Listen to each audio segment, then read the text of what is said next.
नमस्कार। चलिए सीधे उस टेक्नोलॉजी की दुनिया में उतरते हैं जो इलेक्ट्रिक गाड़ियों की क्रांति को चला रही है। ये है 2025 के लिए हमारी ईवी और बैटरी की मास्टर क्लास। तो आज हम क्या-क्या देखने वाले हैं। शुरुआत होगी बैटरी के दिल से, यानी उसकी केमिस्ट्री से। फिर हम देखेंगे इसके दिमाग को, यानी चार्ज मैनेजमेंट सिस्टम को।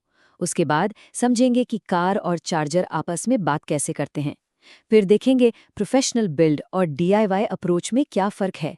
और आखिर में आने वाले यूनिफाइड स्टैंडर्ड पर भी नज़र डालें।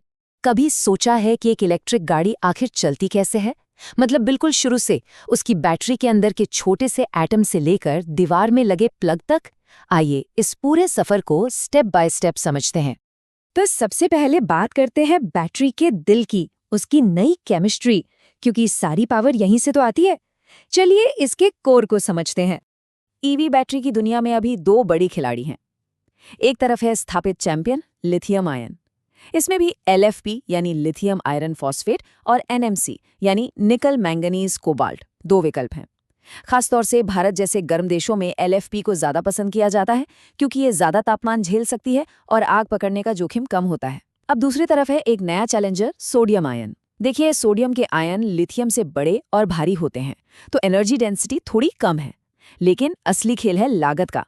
लिथियम आयन में एनोड के लिए महंगा कॉपर फॉइल लगता है, जबकि सोडियम आयन में एनोड और कैथोड दोनों के लिए सस्ती एल्यूमिनियम फॉइल काम कर जाती है। सोचकर देखिए, ये भारत जैसे बाजारों के लिए कितना बड़ा गेम चेंजर हो सकता है। और देखिए, एक्सपर्ट्स भी यही मान रहे हैं। बुनियन बैटरी का कहना है कि हमें सोडियम आयन सबसे पहले छोटी या बजट फ्रेंडली ईवीज में देखने को मिलेगा। बिल्कुल साफ है, ये तकनीक न सिर्फ ईवी को सस्ता बनाएगी, बल्कि लिथियम के आयात पर हमारी निर्भरता को भी काफी हद तक कम कर सकती है। तो बैटरी के दिल को तो हमने समझ लिया। अब चलते हैं उसके दिमाग की तरफ, यानी बैटरी मैनेजमेंट सिस्टम, जिसे हम बीएमएस कहते हैं। सोचिए, ये एक ऐसा इंटेलिजेंट सिस्टम है जो बैटरी को सुरक्षित रखता है, उसकी सेहत पर नजर रखता है और उसे कुशलता से चलाता है। बीएमएस का एक सबसे क्रिटिकल काम है स्टेट ऑफ चार्ज या एसओसी का पता लगाना। आसान भाषा में यह बैटरी का फ्यूल गेज है। लेकिन ये आपकी गाड़ी के पेट्रोल गेज जैसा सिंपल नहीं है। इसको हर एक सेल के वोल्टेज को मिली वोल्ट की सटीकता से नापना पड़ता है, और ये, यकीन मानिए, काफी जटिल काम है।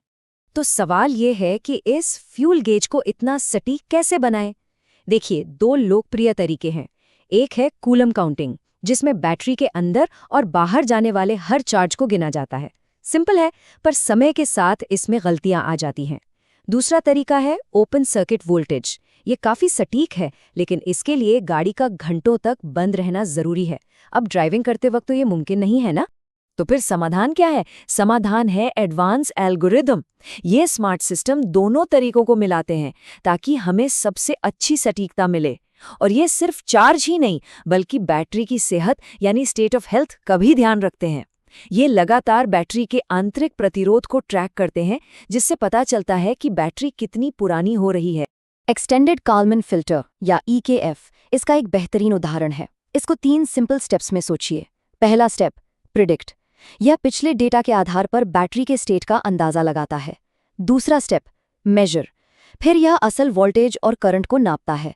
और तीसरा, सबसे जरूरी स्टेप, करेक्ट। यह रियल वर्ल्ड डेटा से अपनी भविष्यवाणी को ठीक करता है।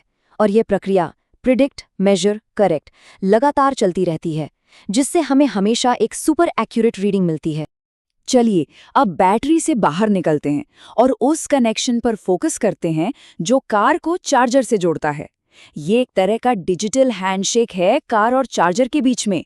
आइए इसको डिकोड करते हैं और देखते हैं कि सुरक्षित चार्जिंग कैसे सुनिश्चित की जाती है। आमतौर पर एक स्टैंडर्ड J1772 कनेक्टर में 5 पिन होती हैं। 3 तो पावर और सेफ्टी ग्राउंड के लिए हैं, L1 न्यूट्रल और प्रोटेक्टिव अर्थ। लेकिन असली जादू है बाकी 2 पिन में, कंट्रोल पायलट या सीपी और प्रॉक्सिमिटी पायलट या पीपी। ये सिर्फ मेटल के टुकड़े नहीं हैं, ये कार और चार्जर के बीच कम्युनिकेशन का हाईवे हैं। ये कंफर्म करते हैं कि प्लग ठीक से लगा है और सब कुछ सुरक्षित है, इससे पहले कि हाई वोल्टेज फ्लो होना शुरू हो।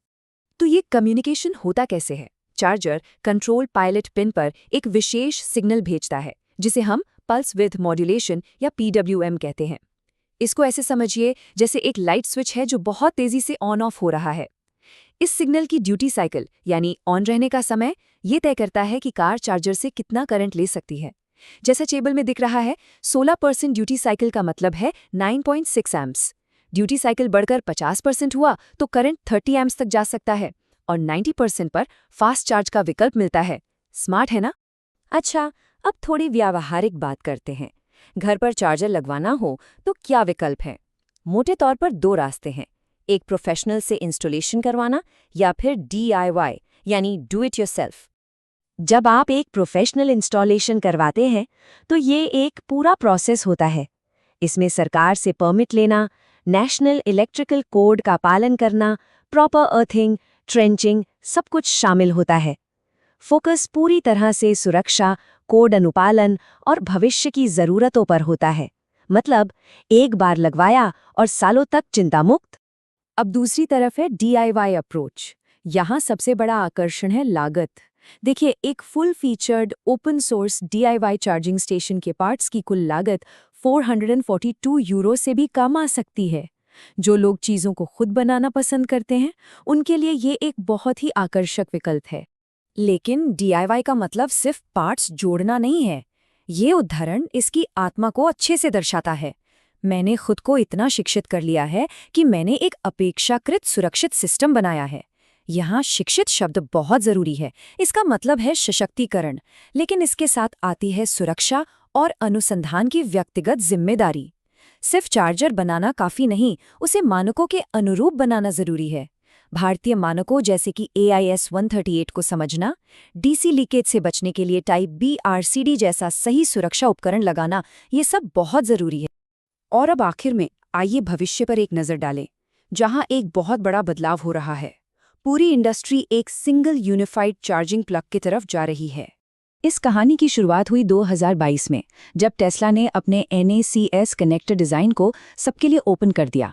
और फिर देखते ही देखते 2024 तक फोर्ड, GM, रिवियन जैसी लगभग हर बड़ी कंपनी ने इसे अपनाने का ऐलान कर दिया। 2025 से नई EVs सीधे NACS पोर्ट के साथ ही आने लगेंगी। इसका मतलब अडैप्टर्स का झंझट खत्म और सबके लिए चार्जिंग का एक आसान, मानकीकृत अनुभव। तो अगला बड़ा सवाल क्या है? सवाल ये है कि क्या हमारी गाड़ियां हमारे घरों को पावर देंगी?